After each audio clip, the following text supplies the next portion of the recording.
Operation സിന്ദൂരിൽ പാകിസ്ഥാനിലും Pak അധിനിവേശ കാശ്മീരിലും ഉണ്ടാക്കിയ നാശനഷ്ടങ്ങളുടെ ദൃശ്യങ്ങൾ പുറത്തുവിട്ട് ഇന്ത്യൻ സൈന്യം. ഓപ്പറേഷൻ സിന്ദൂറിന് മുൻപും ശേഷവുമുള്ള ഉപഗ്രഹ ചിത്രങ്ങളാണ് ഇപ്പോൾ ഇന്ത്യൻ സൈന്യം പങ്കുവച്ചിരിക്കുന്നത്. ഇന്ത്യൻ ഉപഗ്രഹങ്ങൾ തന്നെ ബഹിരാകാശത്തു നിന്നും സൂക്ഷ്മതയോടെ പകർത്തിയ ആ ദൃശ്യങ്ങൾ പാകിസ്ഥാനിലെ ഇന്ത്യൻ സൈന്യത്തിന്റെ അത്ഭുതപ്പെടുത്തുന്ന പ്രഹരശേഷി വ്യക്തമാക്കുകയാണ്. ഇത് മുർദിക്കിൽ ഇന്ത്യൻ സൈന്യം നടത്തിയ ആക്രമണത്തിന് മുൻപുള്ള ദൃശ്യം.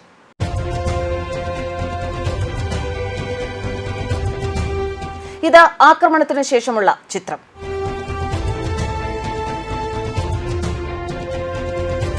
പാകിസ്ഥാനിലെ ഒരു പ്രധാന വാണിജ്യ കേന്ദ്രമായ മുർദിക്കയിലാണ് ലഷ്കർ ഇ തോയ്ബയുടെ ആസ്ഥാനം സ്ഥിതി ചെയ്യുന്നത്. പാകിസ്ഥാന്റെ ഭീകര നഴ്സറി എന്നാണ് ഇത് അറിയപ്പെടുന്നത്. ഏകദേശം 200 ഏക്കറിൽ വ്യാപിച്ചു കിടക്കുന്ന ലഷ്കർ ഇ തോയ്ബയുടെ ആസ്ഥാനം ഒരു ഭീകര പരിശീലന ക്യാമ്പും മറ്റ് അടിസ്ഥാന സൗകര്യങ്ങളും ഒക്കെ ഉള്ള സ്ഥലമാണ്. ജമ്മു കാശ്മീരിലെ പഹൽഗാമിനടുത്തുള്ള ബൈസറിൽ ഏപ്രിൽ 22-ന് 26 പേർ കൊല്ലപ്പെട്ട ആക്രമണത്തിന് പിന്നിൽ ഹാഫിസ് സയ്യിദിന്റെ നേതൃത്വത്തിലുള്ള ഭീകര സംഘടനയാണെന്ന് കരുതപ്പെടുന്നു. ഇവിടുത്തെ 200 ഏക്കറിലെ ഭീകര ക്യാമ്പാണ് ഓപ്പറേഷൻ സിന്ദൂർ തകർത്ത് തരിപ്പണമാക്കിയത്. പാകിസ്ഥാനിലെ പഞ്ചാബിലെ ബഹവൽപൂരിലും ഇന്ത്യ ആക്രമണം നടത്തി. ജെയ്ഷെ മുഹമ്മദിന്റെ താവളമാണിത്. ബഹവൽപൂരിൽ ആക്രമണം നടത്തുന്നതിന് മുൻപുള്ള ദൃശ്യം ഇങ്ങനെ.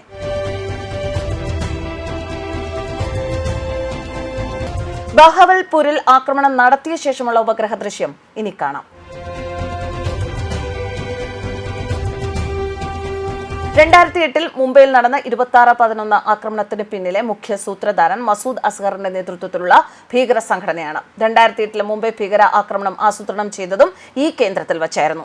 ഇനി പാകിസ്ഥാന്റെ വ്യോമത്താവളങ്ങളിൽ ഇന്ത്യ ക്രൂയിസ് മിസൈൽ ആക്രമണം നടത്തിയ ശേഷമുള്ള ഉപഗ്രഹ ദൃശ്യങ്ങൾ ഇന്ത്യൻ സൈന്യം പുറത്തുവിട്ടത് കാണാം. 3 മണിക്കൂറിനുള്ളിൽ നൂർഖാൻ, റഫീഖി, മുരീദ്, സുക്കൂർ, സിയാൽകോട്ട്, പസ്രൂർ, ചുനിയൻ, സർഗോത്ത്, സുരു, ബൊളാരി, ജക്കബാബാദ് എന്നിവ ഉൾപ്പെടെ 11 താവളങ്ങൾ ഇന്ത്യൻ വ്യോമസേന തകർത്ത് തരിപ്പണമാക്കുകയായിരുന്നു.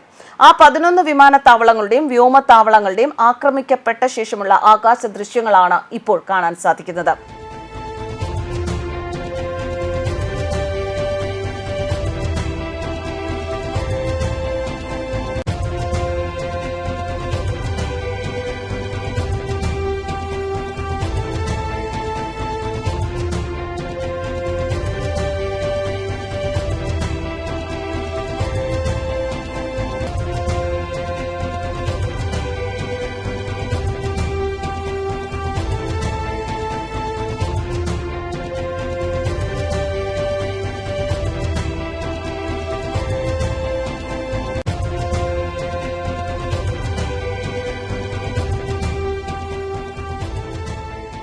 ഈ ദൃശ്യങ്ങൾ ഇന്ത്യൻ സൈന്യം തന്നെയാണ് ഇപ്പോൾ പുറത്തുവിട്ടിരിക്കുന്നത്.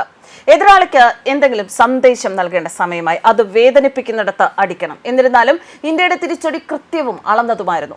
പാകിസ്ഥാനിലെ എല്ലാ വിമാനത്താവളവും ഒരേ സമയം ആക്രമിച്ച് തകർക്കാൻ ഇന്ത്യക്ക് സാധിക്കും. എന്നാൽ ഇന്ത്യ അത് ഒഴിവാക്കി നിയന്ത്രിതമായ ആക്രമണം നടത്തുകയായിരുന്നു. 25 കോടി ജനങ്ങളുള്ള ലോകത്തിലെ ഏറ്റവും വലിയ പട്ടിണി രാജ്യമായ പാകിസ്ഥാനെ അടിമുടി നശിപ്പിക്കാതിരുന്നത് ഇന്ത്യയുടെ കരുണയും ദയയും മാത്രമായിരുന്നു. ഇതുമായി ബന്ധപ്പെട്ട് എയർ മാർഷൽ AK ഭാരതി തിങ്കളാഴ്ച ഒരു പത്രസമ്മേളനത്തിൽ പറഞ്ഞതിങ്ങനെ: ഇന്ത്യയുടെ തിരിച്ചടി കൃത്യവും അളന്നതുമായിരുന്നു. വ്യോമത്താവളങ്ങളിലെ എല്ലാ സംവിധാനങ്ങളെയും ലക്ഷ്യമിടാൻ ഞങ്ങൾക്ക് കഴിവുണ്ട്. പക്ഷേ വർധനവ് ഒഴിവാക്കാൻ ഞങ്ങൾ സംയമനം പാലിച്ചു, അദ്ദേഹം കൂട്ടിച്ചേർത്തു. ഇന്ത്യ പാകിസ്ഥാനിൽ ഓപ്പറേഷൻ സിന്ദൂറിലൂടെ മാത്രം നടത്തിയ ആക്രമണങ്ങളുടെ ചുരുക്കരൂപം ഇങ്ങനെ: പാകിസ്ഥാൻ, പാക് അധീന കാശ്മീർ എന്നിവിടങ്ങളിലെ 9 സ്ഥലങ്ങളിലായി 25 മിനിറ്റിനുള്ളിൽ 24 മിസൈൽ ആക്രമണങ്ങൾ നടത്തി 100 ഭീകരരെ കൊലപ്പെടുത്തി. ഒരു സിവിലിയനെ പോലും കൊന്നിട്ടില്ല. അത്രമാത്രം ധർമ്മയുദ്ധവും നീതിയും ആയിരുന്നു ഇന്ത്യൻ ആക്രമണങ്ങളുടെ കൃത്യത.